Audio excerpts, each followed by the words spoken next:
Hi, in this tutorial, I'm going to show you how to create a library budget using Google Sheets.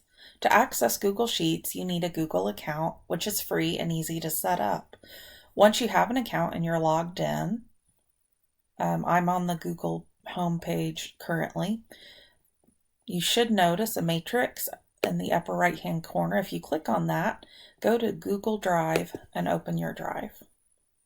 If you don't already have a folder in your drive set up for library expenditures, go ahead and create one. Just click on New, then select Folder, and give your folder a name. I'm going to call mine Library Expenditures. Once you see your folder, open it up, and this is where we're going to add a Google Sheet. I'm going to click New and go to Google Sheets. In an ideal world, your school library will have different funding sources. So the way I'm going to show you how to create a library budget is to create a simple table that keeps track of each funding source. This spreadsheet will actually be a template that will copy each school year. So I'm going to call this Library Budget Template. Now, if you look at the bottom, you see a tab that says Sheet 1. I want you to remember this tab. We are going to rename this. And we're going to call this General Funds. In the end, we're going to want a tab for each funding source in our library because you'll want to keep track of your spending within that funding source separately. It'll make your reporting to your administrators much easier. To add a tab, all you have to do is click this plus sign, and it will add an additional sheet, which then you can click the drop-down menu and click Rename. And we'll call this one Activity. Activity funds would be from fundraisers such as book fair or maybe PTO fundraising. Add another one. I'm going to rename this to Bond. If your library is included in your bond, that would be awesome. And then you would get funds from that source. I'm going to add another one. We'll call this one Title 1.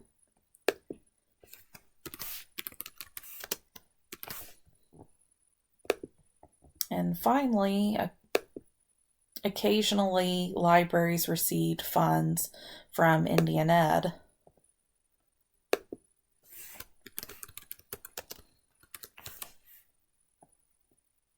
So these are the most common funding sources you see for school libraries. General funds is what we'll work with at the beginning. And this is your general annual allotment that you receive based on your attendance numbers in October. In the good old days when all libraries received allotments. All right, so at the beginning, I'm going to set aside these top two cells here to report our funding amount. And I'm going to go ahead and add a border to these cells.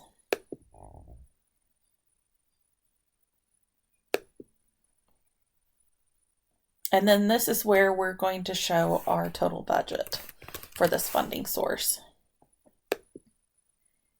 And this is going to be a dollar amount in this cell. So while I have the cell selected, I'm going to come over here to where you see the numbers, and I'm going to change the formatting to currency.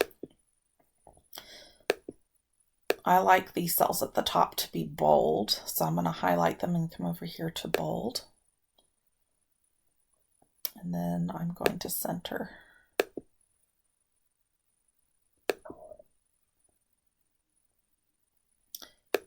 Now I'm going to set up some headers for the table I'm going to use to track my expenditures. I begin with the date an order was placed, date ordered, the vendor name, the type of materials ordered,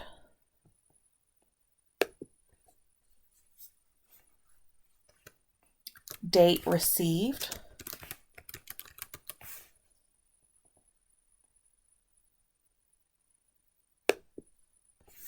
order amount, and actual amount. It's important that you have these two sums separate, because if you've ever placed an order to a book vendor before, you'll find that you don't always receive all the books that you order. Titles that you're interested in become unavailable or go out of print, or they run out of them. And in order to appropriate all your expenditures in time during the school year, when you place orders with vendors, you always want to make sure that you put in the comments area of your order to cancel any books that have gone out of print or are no longer available. That way you don't have any book orders lagging out there after the end of the school year that suddenly pop up and once you've thought you have spent all your budget, because that could be a problem for you.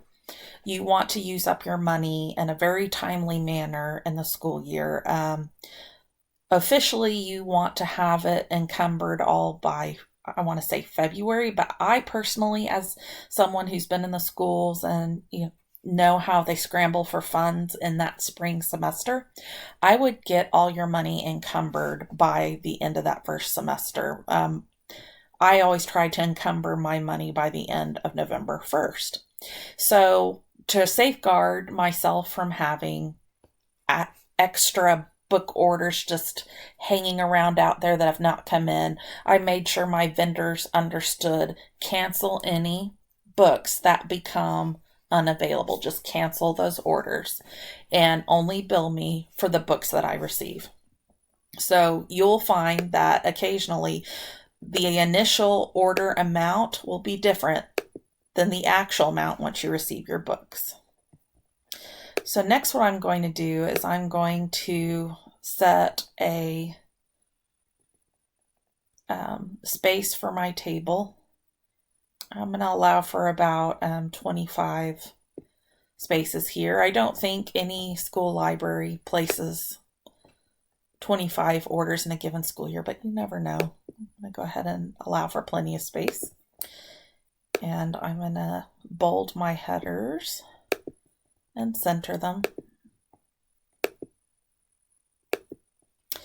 And I'm going to go ahead and add on 4 cells at the bottom here for totals and balances. In fact, make that a 2x3 extension here. I'm going to go ahead and add a border for those as well.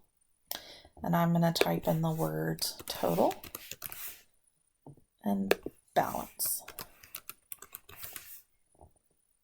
And in this case, I like the words to be bold and right aligned. That's just a matter of preference. All right, as you can play with the width of your tables, I like to add a little more width to my vendor names and a generous amount of width to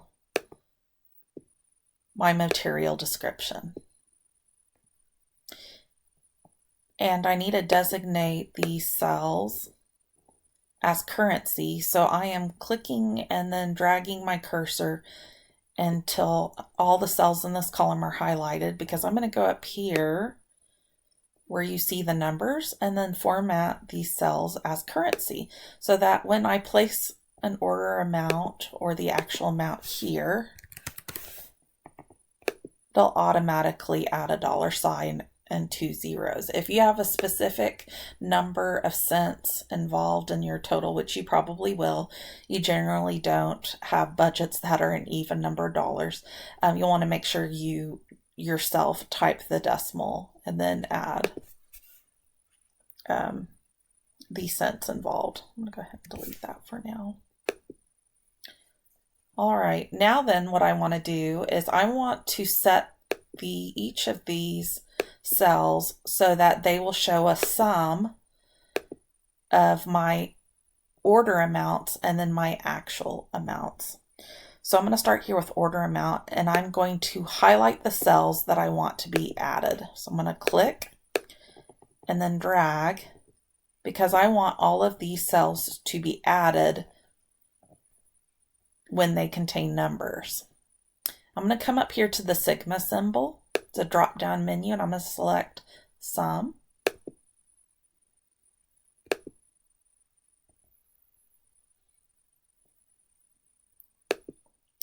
And now I'm going to do the same step for actual amount.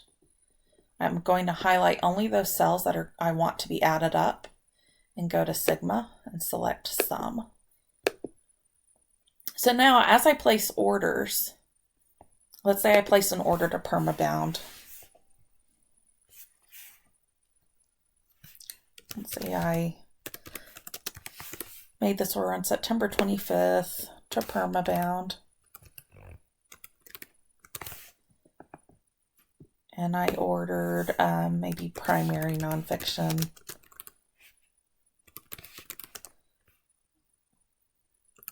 And everyone titles. Let's say I have not received it yet. So the only number I have so far is the amount I actually ordered.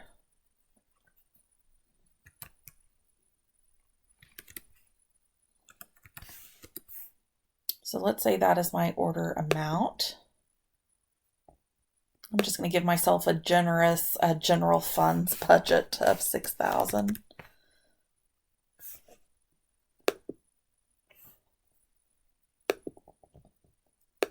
Once my Permabound order comes in, I'm going to put the date I received the order. And then I'm going to input the actual amount. Let's say there were 2 books that went out of print after I ordered those titles. And I made sure Permabound knew to cancel those orders on those 2 titles. So my actual amount ordered ended up being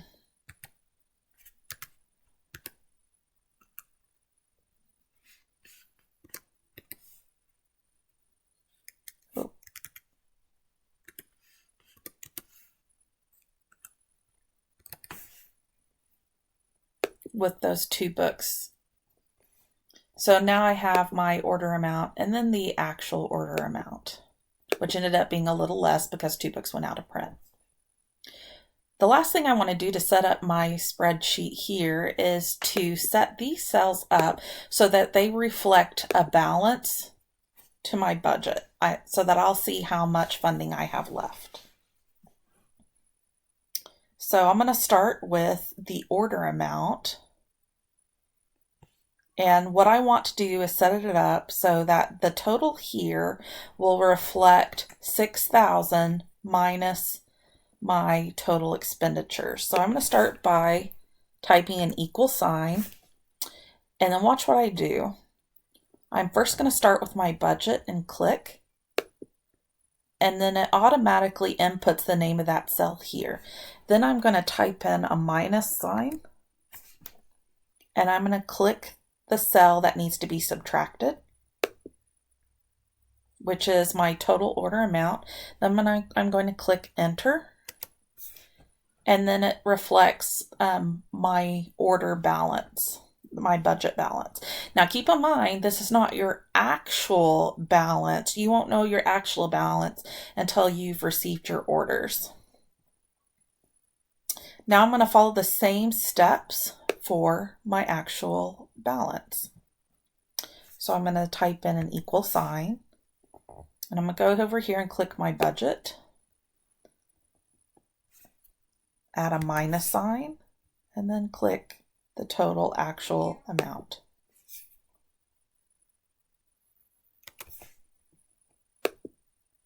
And there you have your prospective remaining budget and then your actual remaining budget.